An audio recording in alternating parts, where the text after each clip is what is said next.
এই যে কৃষি কার্ড, আমরা বাংলাদেশে, আমি তো একজন কৃষকের ছেলে, আমাদের আপনারা জানেন নাসির তালুকদারের নাম তো সবাই জানেন, তার ছেলে আমি, আমাদের কত জমি আছে তাও আপনারা জানেন এখনো। তো আমরা যারা কৃষক আছি, এই কৃষি কার্ডের মাধ্যমে আপনারা এই যে কৃষি, বিশেষ করে কীটনাশক ওষুধ, সার, বীজ এবং বিনা সুদে আপনারা টাকা পাবেন, লোন পাবেন। সফল এমপি মন্ত্রী আল্লাহ রোল কুমার তালুকদার দুলু ভাইয়ের আগত শুভেচ্ছা স্বাগত। দুলু ভাইকে ভোট দিন, ধানের শীষে ভোট দিন, 12 তারিখ সারাদিন ধানের শীষে ভোট দিন, 12 তারিখ সারাদিন দুলু ভাইয়ের আগমন স্বাগত। 12 তারিখ সারাদিন ধানের শীষে ভোট দেন।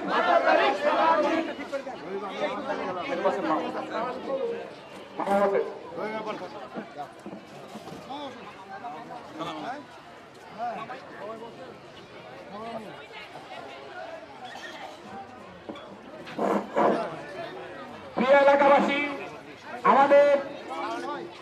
আমাদের মাঝে উপস্থিত আছেন নাটোর জেলা বিএনপির বিপ্লবী আহ্বায়ক, এই ইউনিয়নের কৃতি সন্তান, সাবেক সকল ইউপির চেয়ারম্যান, আমাদের শ্রদ্ধেয় নেতা, বর্ষিয়ান নেতা জনাব রহিম নওয়াজ। আমাদের মাঝে আরো উপস্থিত আছেন নাটোর জেলা বিএনপির সদস্য সচিব আসাদুজ্জামান আসাদ ভাই।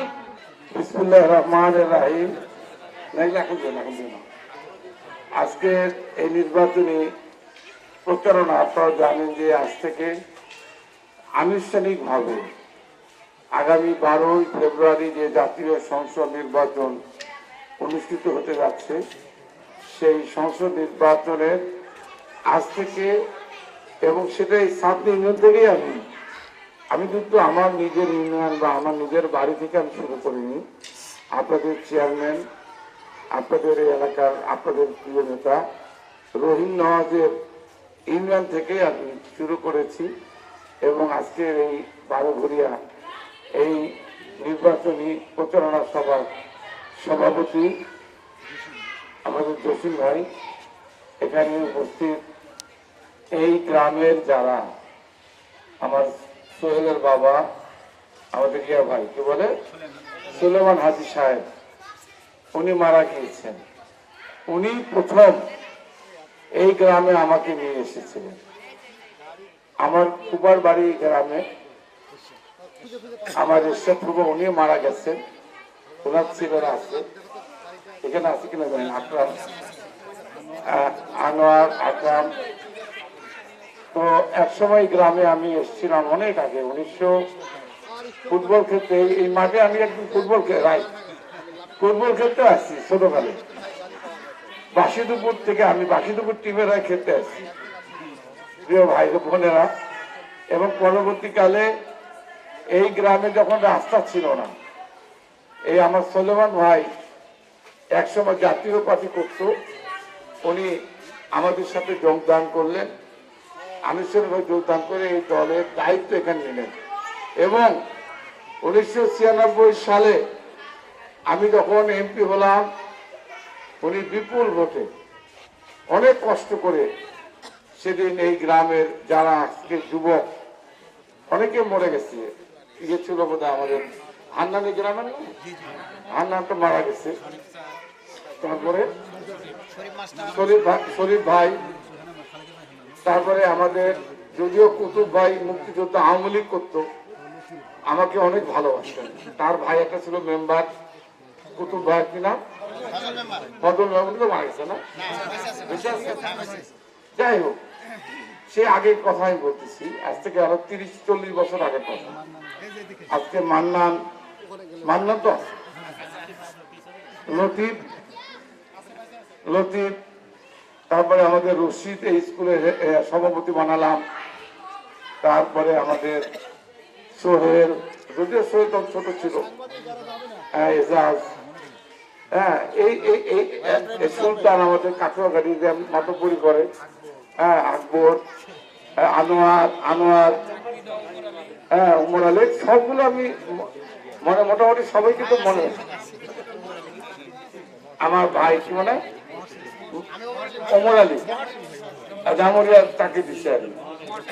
ওমর আলী, তারপরে মহাসির, আমাদের আপনাদের আহ্বায়ক এই জেলার নেতা আমাদের শরীফ ভাই তো মারা গেছে। শরীফ ভাই অনেক করছে জীবনের সেই দিন পর্যন্ত বিএনপির জন্য যুদ্ধ করে গেছে শরীফ ভাই। হ্যাঁ তৌসিফ তো আবার আমার বউয়ের লোক। হ্যাঁ আমার বউয়ার কথা কয়। হ্যাঁ তোমার কথা খেয়াল রাখো। যাই হোক সব জায়গায় দুটো একটা লোক আছে তা বুঝছো না। হ্যাঁ তাজউদ্দিন যাই সবাই আমার লোক, কিন্তু কথা বললাম তৌসিফের নামটা হয়েছে যখন তৌসিফ কইছে মনে হচ্ছে রে আমার বউ তো হাসা বলে দিয়েছে কোথাও তার লোক আছে আপনি।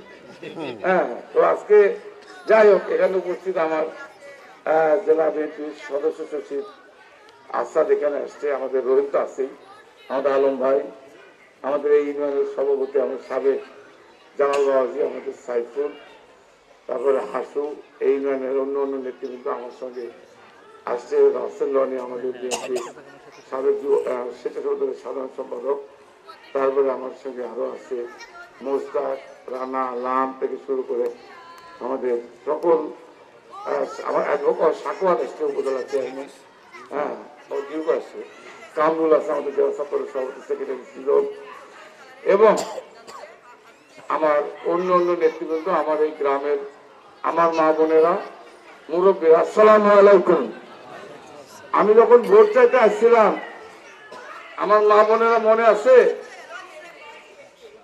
আছে এই দুলু কালো দেখা যাচ্ছে না অন্ধকারে, বলছিলাম মনে আছে না? কি বলছিলাম তো মনে আছে? মনে আছে, অন্ধকারে দেখা যাবে না এই দুলুরে, এখনো আছে আল্লাহর রহমতে বেঁচে আছি। আমি এখানে আসার আগে রাস্তা ছিল না, এই যে সুলেমান হাজি শরীফ ভাই মরে গেছে, বারবার বলেছে রাস্তা করেছিলাম, বিদ্যুৎ ছিল না, আপনাদের ঘরে ঘরে বিদ্যুৎ দিয়েছি। এই যে নদীর উপরে ওই যে কাঠুয়া গাড়ি থেকে এদিকে আসা, এই নদীর উপর ব্রিজ ছিল না, আপনারা বলেছিলেন ব্রিজ দিতে হবে, ব্রিজ দিয়েছে না? যা যা চেয়েছেন, এই যে স্কুল আপনারা বললেন যে আমাদের স্কুল লাগবে, আমি সেদিন রহিম বললো কোদাল মেরে স্কুল উদ্বোধন করেছি, ভিত্তিপ্রস্তর এবং স্কুলের এমপিও, এই যে এমপিও করেছি, একটা টাকা রুহুল কুদ্দুস তালুকদার দুলুককে দেওয়া লাগেনি। এই যে আপনারা জানেন, আরে বাবু ওটা তো 5 নম্বর, ওটা আমার এলাকা, ওটা তো আমি ওখানে তখন তখন বলবো।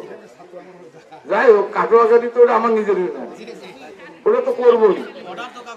যাই হোক ওরা সব তো কাটোয়াগাড়ির বিল্ডিং, কাটোয়াগাড়ির সব তো আমার হাত দিয়ে পড়ে। যাই হোক আমি এই কথাগুলো বলা উচিত না, আমি এই জন্য বললাম, মনে করে দিলাম। আমার প্রশ্ন হচ্ছে এটাই, আমি এগুলো করছি 24 বছর আগে।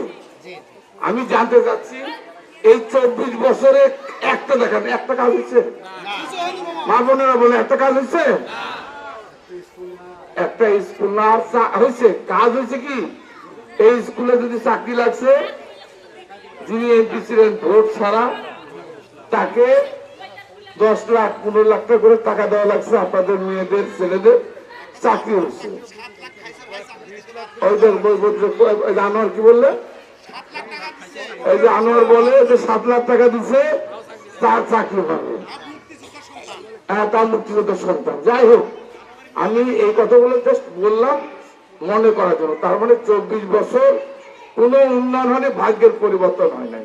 আমি আপনাদের আজকে বলে যাচ্ছি 2001 থেকে 6 সাল পর্যন্ত যে কাজগুলো আমি করে গিয়েছি, রেখে গেছি, আল্লাহ যদি বাঁচা রাখে আগামী 2012 ফেব্রুয়ারি আল্লাহ যদি আবার আপনাদের ভোটে এমপি নির্বাচিত আমি হতে পারি, আমি কথা দিচ্ছি আপনাদের এই এলাকার যত কাজ বাকি আছে, রাস্তা, ব্রিজ, বিদ্যুৎ, উন্নয়ন, সকল কাজ আমি ইনশাআল্লাহ করব।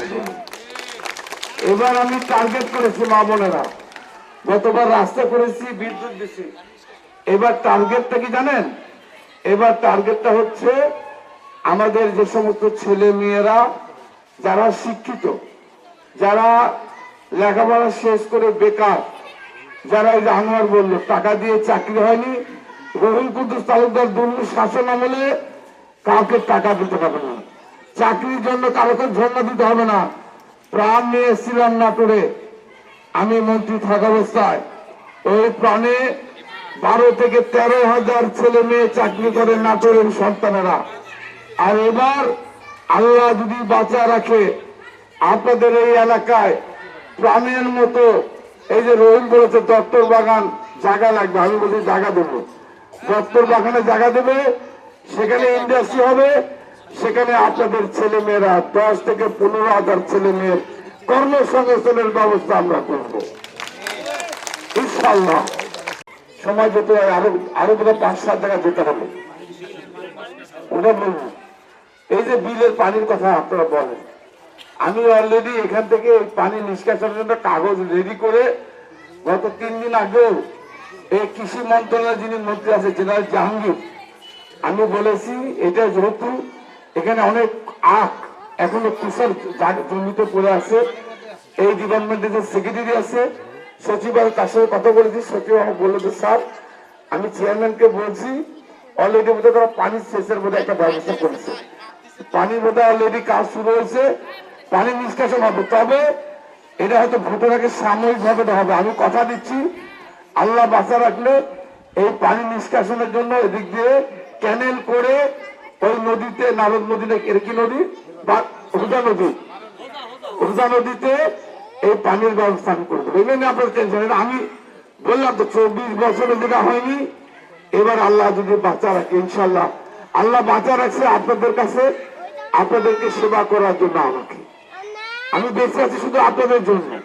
তো আমি আজকে একটা কথা বলি মা বোনেরা, আপনারা জানেন এই যে আমার মা বোনেরা আছেন, আমি খালি মনে করে দিয়ে যাই উপরে আল্লাহ, আমি দায়িত্ব নিচ্ছি আপনাদের, কিন্তু আপনাদের কাছে আমরা যে কাজগুলো করবো এবার ক্ষমতা গেলে এটা বলে যাই। আপনারা জানেন বেগম খালেদা জিয়া যখন প্রধানমন্ত্রী, বাংলাদেশের প্রথম প্রধানমন্ত্রী, উনি মেয়েদের জন্য আলাদা মন্ত্রণালয় করেছে। আপনারা যে সমিতিগুলো আছে না, সমিতি আছে না, এই যে সমিতি, এই যে আপনারা সরকারি অনুদান পান, এটা খালেদা জিয়া প্রধানমন্ত্রী থাকা অবস্থা করেছিল। এবং আপনারা যে বিধবা ভাতা, বয়স্ক ভাতা শুধু নয়, আমাদের মেয়েদেরকে উনি শিক্ষিত করার জন্য, মেয়েরা যেন শ্বশুর বাড়িতে গিয়ে শ্বশুর শাশুড়ি জামাইয়ের হাতে নির্যাতিত না হয়, এই জন্য উনি মেয়েদেরকে শিক্ষিত করার জন্য ইন্টারমিডিয়েট পর্যন্ত মেয়েদের সমস্ত বেতন ভাতা মওকুফ করে দিয়েছিলেন, বিনা পয়সায় ইন্টারমিডিয়েট পর্যন্ত লেখাপড়ার সুযোগ করে দিয়েছিলেন। উনি কি করেছিলেন, মেয়েরা যদি স্কুলে যায় তাহলে তার জন্য ওরা খাবার পাবে, খাবারের ব্যবস্থা করেছিলেন, শিক্ষার বিনিময়ে খাদ্য, কি মনে আছে না আপনাদের, সব খালেদা জিয়া করেছিল। এবং এই যে মেয়েদেরকে যে সম্মান উনি করে গেছেন, এবার আবার তার ছেলে কি করেছে জানেন, তারেক রহমান সাহেব বলেছেন বিএনপি ক্ষমতায় গেলে এই যে আমাদের মায়েরা আছেন প্রতিটা পরিবারকে এই যে ফ্যামিলি কার্ড দেখছেন না, এই ফ্যামিলি কার্ড দেবেন। এই ফ্যামিলি কার্ড দিয়ে কি হবে, প্রতি মাসে আমাদের মায়েরা 2,500 টাকা করে পাবে। তাহলে কি হলো, একটা পরিবারে একটা মেয়ে একটা মা যদি 2,500 টাকা করে পায়, সে মা স্বাবলম্বী হলো না, আত্মনির্ভরশীল হলো না, তার কি অন্য কারোর কাছে হাত পাততে হবে ভাই বোনেরা। এবং শুধু এই টাকা তো পাবেনি, এই যে বিধবা ভাতা, বয়স্ক ভাতা, প্রতিবন্ধী, এগুলো তো থাকবে, এগুলো বাদ হবে না, এগুলো থাকবে। আর উপরুক্ত এই 2,500 টাকা করে প্রতিটা ফ্যামিলি পাবে। এবার এই যে আমার মুরব্বী এখানে আছেন, এই যে কৃষি কার্ড, আমরা বাংলাদেশে, আমি তো একজন কৃষকের ছেলে, আমাদের আপনারা জানেন নাসির তালুকদারের নাম তো সবাই জানেন, তার ছেলে আমি, আমাদের কত জমি আছে তাও আপনারা জানেন এখনো। তো আমরা যারা কৃষক আছি, এই কৃষি কার্ডের মাধ্যমে আপনারা এই যে কৃষি, বিশেষ করে কীটনাশক ওষুধ, সার, বীজ, এবং বিনা সুদে আপনারা টাকা পাবেন, লোন পাবেন। অর্থাৎ একজন কৃষক এই সমস্ত সুযোগ সুবিধাগুলো পাবে, মায়েরা পাবে টাকা আর কৃষকরা পাবে এই সমস্ত সুযোগ সুবিধা। তাহলে কি ধানের সিসারা কোনো উপায় আছে বলেন আপনারা? বিএনপি যখনই ক্ষমতা যায় তখন এদেশের মানুষের ভাগ্যের পরিবর্তন হয়। এই জন্য আমি আপনাদের কাছে বলি, এই যে আসাদ বলে গেছে আমার স্লোগান কি, স্লোগানটা হচ্ছে কি, নতুন নাটোর নতুন আশা, নতুন নাটোর নতুন নাটোর নতুন নাটোর নতুন নাটোর। এই জন্য আমি আপনাদেরকে বলি, পরিশেষে একটা কথা বলে যাই, আমি আপনাদের নাটোরের মানুষকে নিরাপত্তা দেব। আমি রুহুল কুদ্দুস তালুকদার আপনাদের বলে গেলাম, এই বালুঘরের মাটিতে, এই সাতমির মাটিতে কোন বিএনপির নাম দিয়ে কোন মাস্তানি, গুন্ডামো, সন্ত্রাসী, গাছ কাটা, বাড়ি দখল, জমি দখল, মানুষের পুকুর দখল, সালিশের নাম দিয়ে মানুষের উপর অত্যাচার, এই রুহুল কুদ্দুস তালুকদার থাকার ব্যবস্থা হতে হবে। আমি আপনাদেরকে গ্যারেন্টি দিলাম, নিরাপত্তা দেব। আর একটা জিনিস বলি, আমি এর আগে করেছি, আমি আপনাদেরকে আশ্বস্ত করলাম, নাটোরের উন্নয়ন, আপনাদের ভাগ্যের উন্নয়ন, আপনাদের ভাগ্যের পরিবর্তনের জন্য এই সিকিউরিটি, নিরাপত্তা আর উন্নয়ন, এই দুটো ইনশাল্লাহ আপনাদেরকে আমি দেবো। ভাই ও বোনেরা, এই জন্য আপনাদের কাছে অনুরোধ, আমার মার্কারের জন্য কি, আমার মার্কারের জন্য কি, আরো জোরে, আরো জোরে, আরো জোরে, আরো জোরে। সামনে আসছে শুভ দিন, সামনে আসছে শুভ দিন, তারেক রহমানের সালাম নিন, দুরু ভাইয়ের সালাম নিন। সবাইকে ধন্যবাদ। আসসালামু আলাইকুম।